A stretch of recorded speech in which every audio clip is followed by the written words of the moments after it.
Hello and welcome to a interesting video on the first 5 minutes in Revit. So I'm making this video for anyone who is new to Revit and looking to learning how to use the software. Some of you may come from a CAD background, some of you may come from a SketchUp background. The goal of this video is just to kind of familiarize yourself with the interface of Revit and also point out any similarities or differences between AutoCAD and maybe SketchUp. So we'll start with the interface. What you're seeing here on the screen is basically the welcome screen, the first thing you see that you open Revit. And it's divided into two sections, right? So you have the models, which will be the architectural, the construction projects. And then you have something called families. So families here are basically like blocks in AutoCAD, components that you can use over and over again. But the Revit terminology for that is families. So if you have, say, a chair that you use in a Revit project that you would copy over and over again and, maybe place a chair in one room and then place it in another room, that chair is known as a chair family.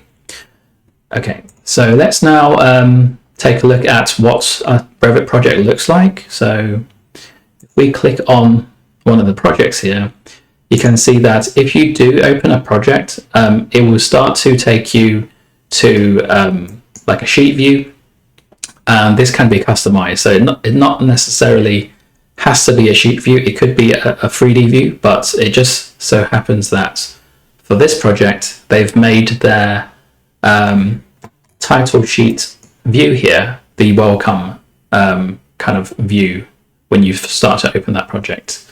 Okay, so in terms of the UI here, it does somewhat resemble some of the CAD interface. So at the top you have these ribbons, right?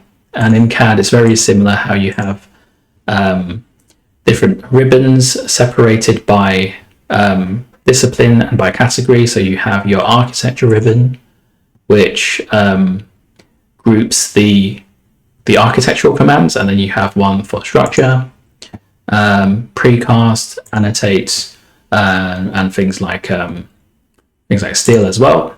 And then you also have the modify ribbon, which nests all those tools such as move, mirror, rotate, offset, etc.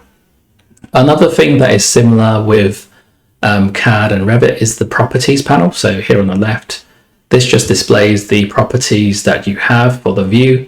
And if you click on something, the properties would dynamically change to reflect the selection. Okay, so here for this viewport, it's showing the different attributes regarding that viewport. And then down at the bottom here, this is something that's a bit different from CAD.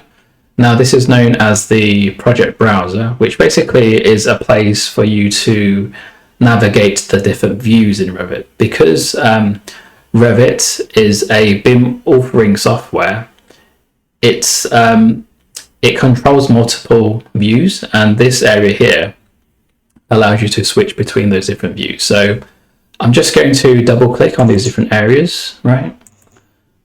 And then you can see how it switches the views, and it would also add a tab at the top for you to kind of toggle between the two various other views you create.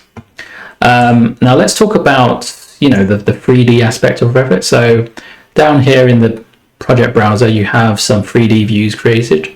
We're not going to go into how to make these 3D models, but I just want to point out that this kind of ability to view 3D, orbit around it, and extrude elements is something that's, can be quite familiar if you do come from a SketchUp background. It allows you to, point on something, point to a wall, for example, and you can just drag and extend that wall further up. So if you're coming from a SketchUp background and you're used to clicking and dragging, push-pulling, then it does have some of that built into Revit. Okay, so I hope you found that first 5 minutes of Revit useful, And if you feel like you found this video useful, then please like it and follow the channel for more updates. Have a great day.